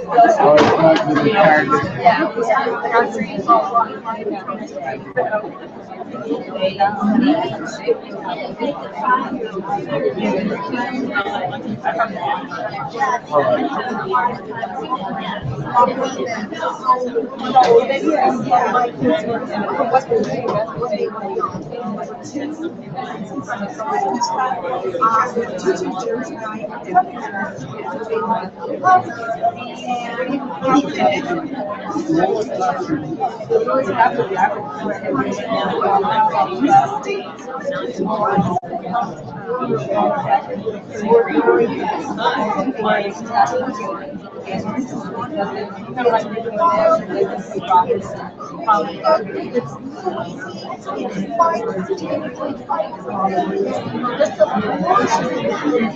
Our wall that's in that, just like this.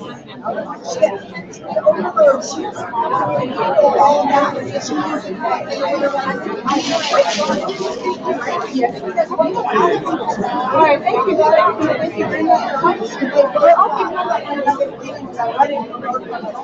And then I realized, I always like, where's the love of the main house and the words of safety?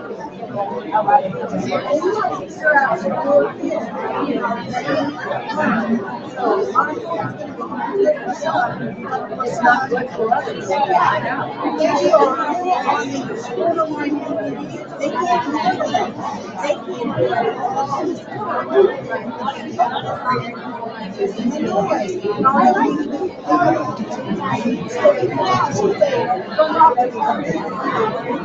That's why we started on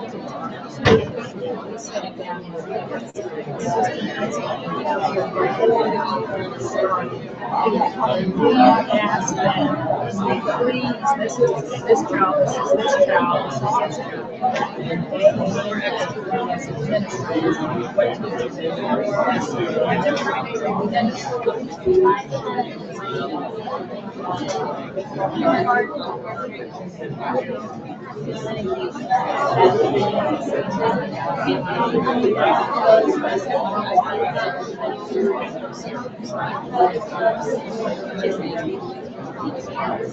and the environment was this year was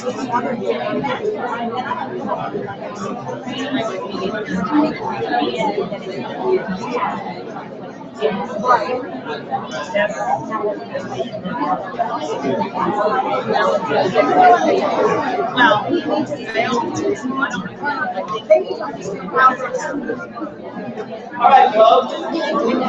We're getting people tomorrow. So we're getting some things up there, as you can see. So does someone want to share what their table talked about with the whole group? The really interesting comments. You guys do a super job. One thing I would like to see, especially for my kids, and I mean, I don't think it's offensive, diversity. Yes.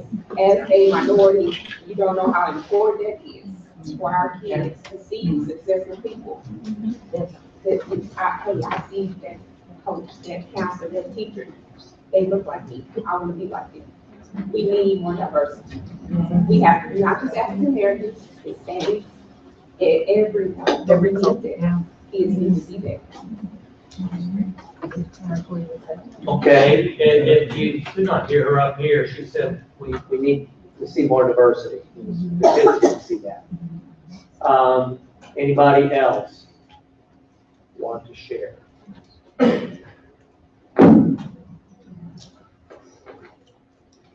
We talked earlier about taking responsibility for actions, and it's not a right to entitlement here.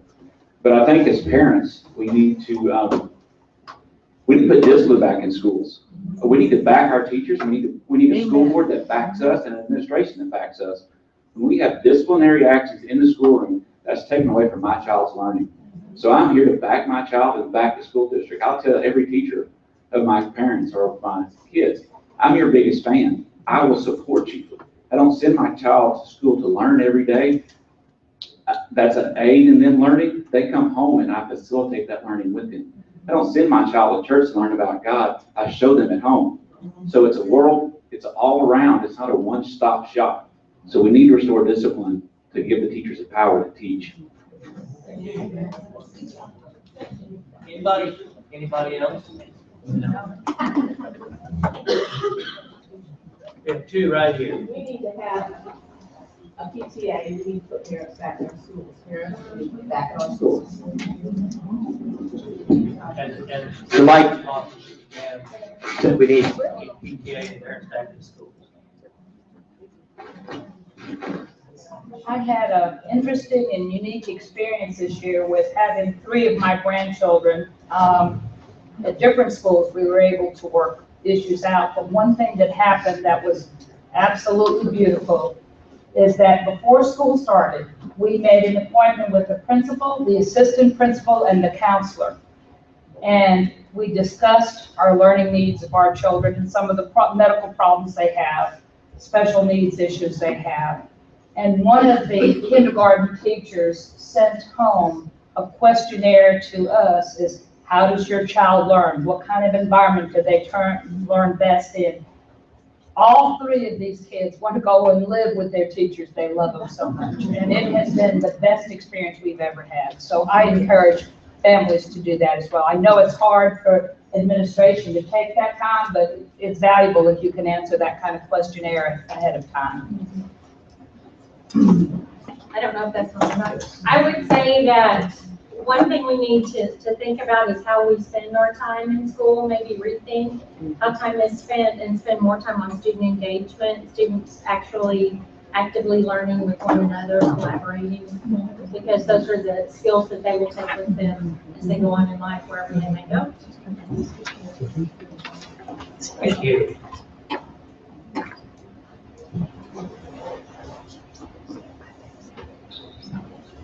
So I think the idea of testing came up once or twice, seemed to elicit some emotion from the group. But here's the question. I think it's an important question. You know, in my school, we had a lot of dissatisfaction with the test in our community and also amongst our staff, especially teachers. But the thing about it is we've been living in the high stakes world since around 1980. And it's all we know. And even though it's all parents know, it's all community knows, it's all teachers know, whether they like it or not. So when it comes down to, I would ask my staff, what if I said to you today, we're not going to do the test anymore? We're done. Somebody start the class. Oh, no. All of a sudden they thought about that and they go, I don't know. And it could be scary. So despite dissatisfaction, it can be scary. So the question is, as you continue to work as a community and a district in terms of where you want your schools to go, and you think of the things that are important to you, and one thing we've heard a lot of today is soft skills. For example, I'm just giving you that as an example. We've heard a lot about that. The things you say that matter and that are important, how do you measure that? It's a question that you're going to have serious discussion on and decide as a community, this matters to us and we understand that this is an assessment for it and we accept that assessment. So would you take a little bit of time to deal with this rather difficult problem? How do we measure school effectiveness beyond standardized testing and accountability?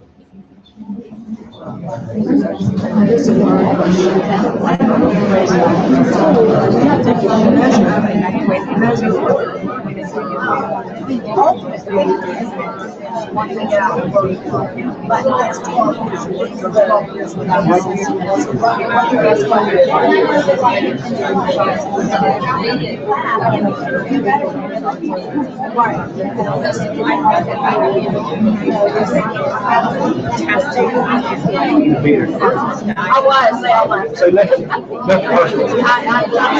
I'll be all right.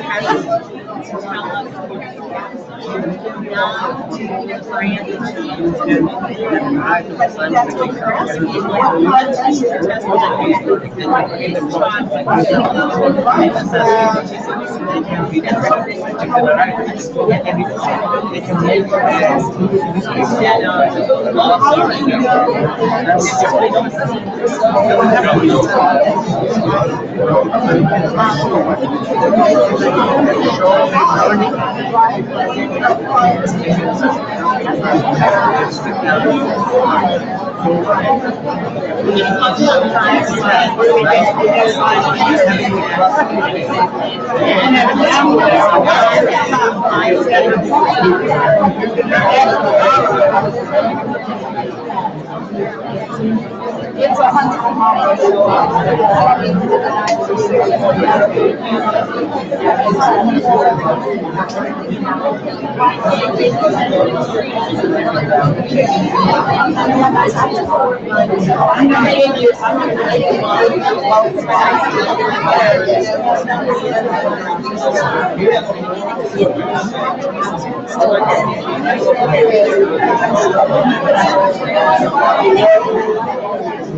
I mean, I think reading Huntsville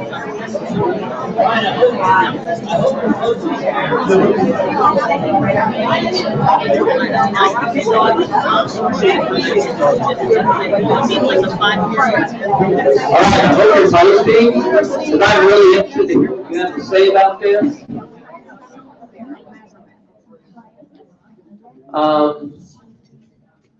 Some ideas are coming up. So, does anybody have something exciting from their table that? Right here, Ms. Prevent. Sorry, I don't know if I need this or not. Back in history, and I'm just going back, we have been doing standardized testing since 1954 and Putnam went on. We have been doing the ITBS, all the California Test of Basic Skills have been going on forever. The only time we really started to complain about it is when we were being held accountable for all of these tests. That's when we started becoming very upset about it. This has been going on. It will continue to go on. I think it's a good base. It used to be a base for, like it or not, in high school, it was the tracking system. And if under the standard base, ITBS scores, or California, whatever, those standardized tests across the nation, you either got to go into the trade school, or you went into the average school, or you went into the college prep. That happened in the 50s and the 60s. It hasn't changed that much, it's just now we're being held accountable. If you actually look at the TEKS or the standards that are being used to evaluate your children under the STAR exam, they are asking the children to analyze, infer, predict, compare. These are higher level critical thinking skills that we all want our children to be able to do. The problem comes, instead of teaching how to take the test, if you teach the critical thinking on reading comprehension, they'll be able to do the test. I think it's not the exam itself, it's the way we approach the exam that are causing the main problem. It's like the spelling. If we have critical thinking on saying, this is what I need to do to solve my problems, when they get to reading the comprehension exams, and I did teach civics in third grade, inner city, Dallas, Texas, for 10 years. I also had to do the test, and we also went through the same thing we're going through today. But the point being is we teach to the critical thinking skills that children will be able to solve those problems. We give them the experience in certain things, they'll be able to have that foundation to go and solve that problem. If we don't teach problem solving and critical thinking, they'll never pass that test. Thank you. Thank you. Turn my mic back on. Anybody else want to share what they talked about back here? I think that as an educator myself, a lot goes to what she said, but a good teacher, anyone here that's been an educator can, and this doesn't really help the school with accountability, but when those students come back 5 years later, 10 years later, and they say, man, you were right, or man, I'm so glad you taught me that, or whatever. That's part of our accountability as effective teachers. And when those kids come back and they are appreciative of what you taught them, or they actually were able to use it or learn from it or something like that.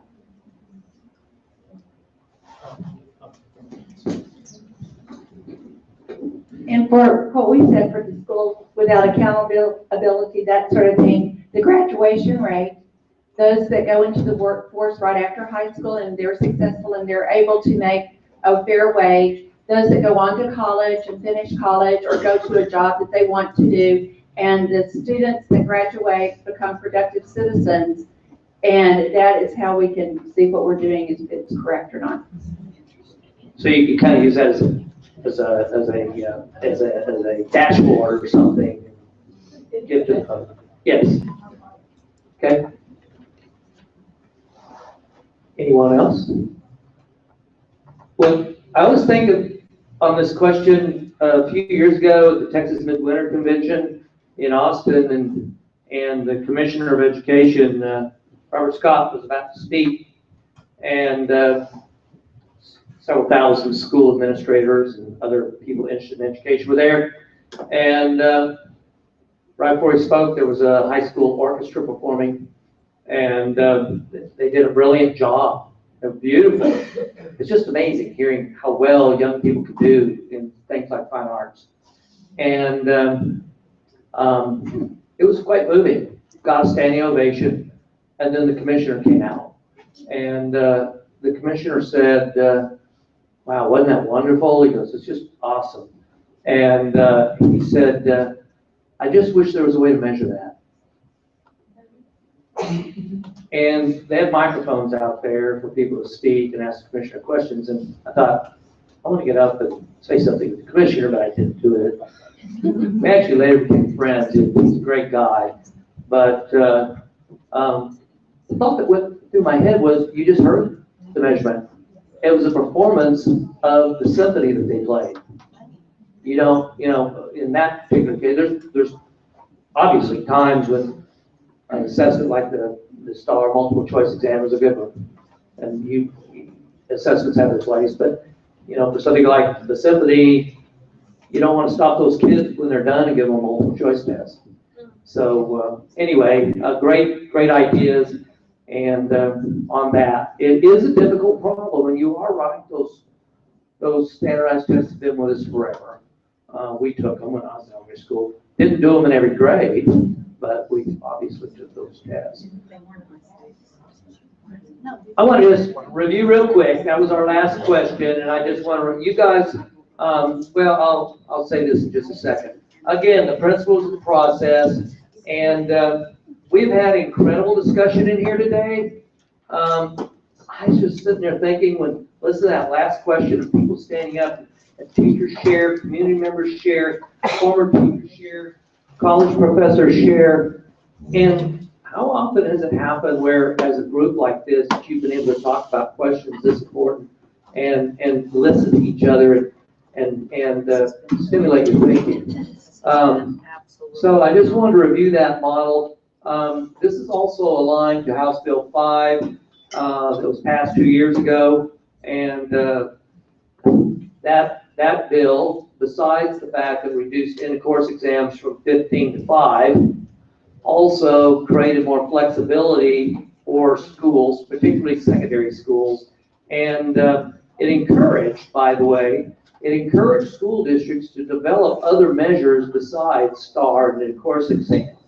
So it's really an element of implementation of House Bill 5 that we're talking about. And again, our timeline process, we're in that first phase. That'll continue over the next month, and then we'll go take all this data that we've been collecting and consider that through the design team, and eventually finish up putting action plans in place, doing that in December, and metrics and timelines in January, and it'll be going to the board after that, probably in the January meeting. Again, I appreciate you coming here and participating and bringing your ideas and thoughts to, as our board member said, as a community thinking, we need to know the direction we're going, and we believe in engaging the community and going about that. And so we ask you to continue to be involved in this process and encourage others to participate. And I just can't say enough about your attendance here today, and the level of your thought, both in terms of what you texted as well as what you shared as here with the entire group. I'm for one, am excited, and I hope you are too. I'm so impressed with the quality of folks here, and I have no doubt it's going to be fantastic. So thanks for hanging in there and doing a great job in the middle of the day. Have a great rest of your day, and good luck.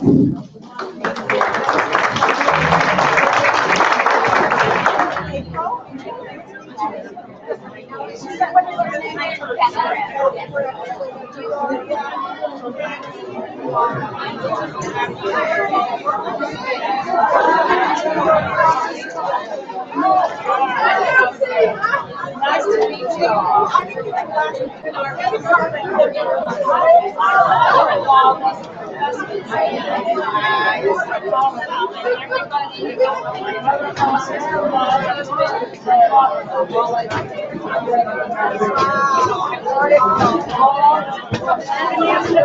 Hey, you're organized right there tonight. You want to join us? Let's study on chapter 2.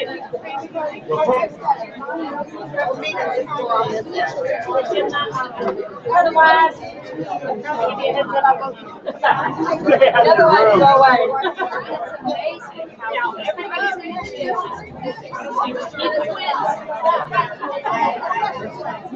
Everybody's